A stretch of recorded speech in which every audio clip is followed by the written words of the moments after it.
There are so many people in the industry right now in digital marketing and education and coaching and saying that they won't use pain point marketing and that you should work with them because they don't use pain point marketing and that people who use pain point marketing are bad. And the irony is that they're literally using pain point marketing, aka they're shining a light on one of your pain points to market you.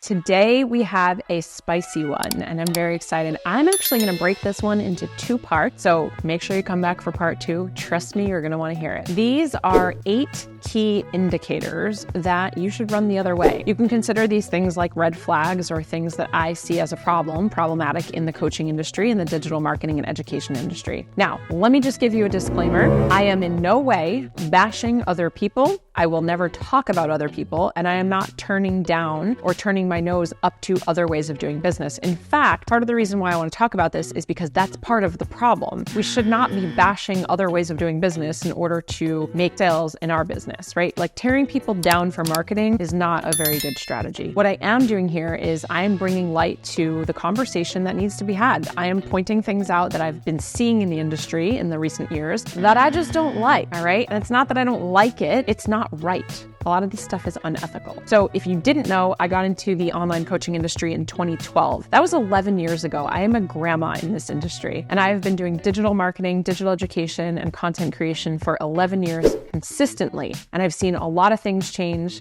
I've seen a lot of trends change. I've seen platforms come and go. What I'm noticing more and more over the last decade, specifically over the last 3 to 5 years, is a lot of these things are coming up and people are sort of taking advantage of other people on the internet, especially post-pandemic. So the first thing that I'm seeing that I just don't like is this idea of over-promising and then under-delivering. Let's talk about the coaching industry. There are a lot of great coaches who are not great marketers. The service providers, the coaches, the nutritionists, the real estate agents, like we're really good at helping people do our thing in our craft, but maybe we're not great at the marketing side of things. But you can learn that and you can practice it. Now on the flip side, unfortunately, we have a lot of great marketers, great storytellers, and then they're not actually the best coaches. And so what I've seen over the last couple years is that more and more people on the internet, they're over-promising what they're going to do for you. They're over-promising what they're going to give you. And then once you're inside and you've paid them, they're under-delivering. Now, this is where so many people have gone into programs or courses and they don't feel seen. They don't feel heard. They don't feel taken care of. They feel like a number. People aren't treating other people like people, and that is a problem. They're treating them like cash. So we really need to do better. Let's under-promise and over-deliver. Surprise and delight. Number 2, this one really gets me. I need you to stick with me on this one. There are so many people in the industry right now in digital marketing and education and coaching and saying that they won't use pain point marketing and that you should work with them because they don't use pain point marketing and that people who use pain point marketing are bad. And the irony is that they're literally using pain point marketing, aka they're shining a light on one of your pain points to market you. Marketing in itself is pain point marketing. All marketing is pain point marketing. And the reason that all marketing is pain point marketing is that because science proves that 80 to 90% of the time we move away from pain. We don't move until it hurts enough. We wait until a point that it gets so uncomfortable that we finally make a move. So the irony of the whole thing, saying I don't teach pain point marketing, what you're doing is you're showcasing to someone that if you don't want to do pain point marketing because you think it's bad or wrong, you're now leaning into that person's pain of them not wanting to do that. And so you're saying, I don't do pain point marketing, come work with me. You're literally leaning on a pain and then you're selling to the person. Number 3, predatory marketing. So predatory marketing is manipulating your audience to feel a certain way to take a certain action. They'll break you down emotionally to get you to a place where you're super vulnerable and then almost insert a new belief. After inserting the new belief, they'll then sort of raise you back up, get you back into peak state, make you feel really, really good, and then they'll do the pitch, right? And they'll like, okay,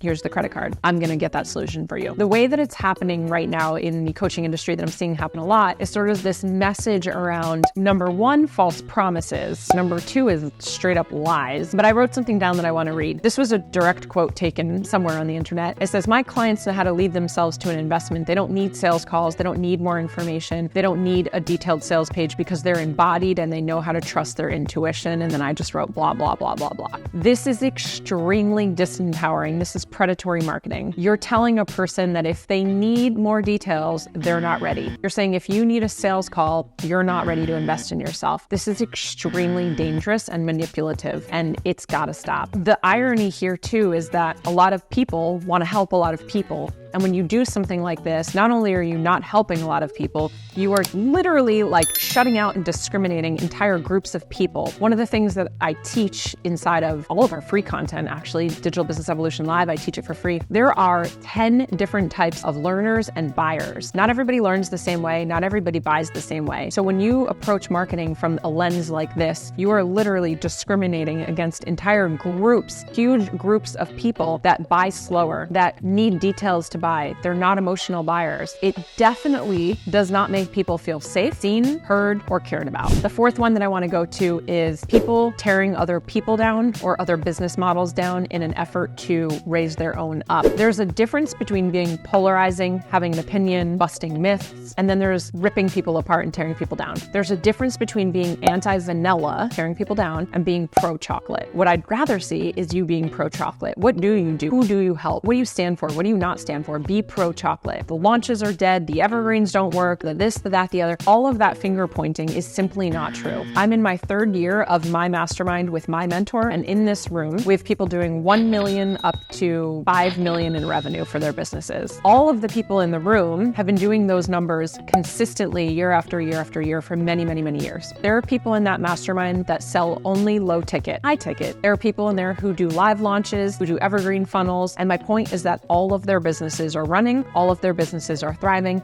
And so you simply cannot say that one way doesn't work. But I'll tell you right now that ripping other people's ways down in an effort to raise your way up is just not sustainable.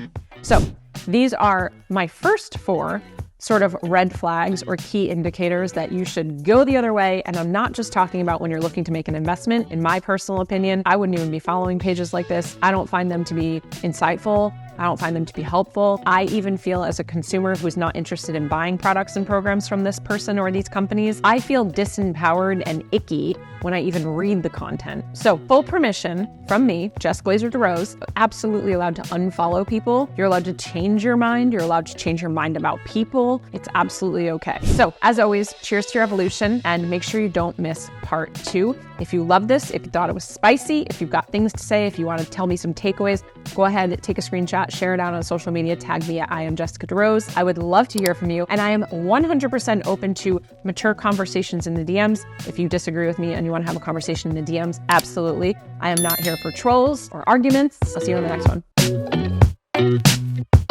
one.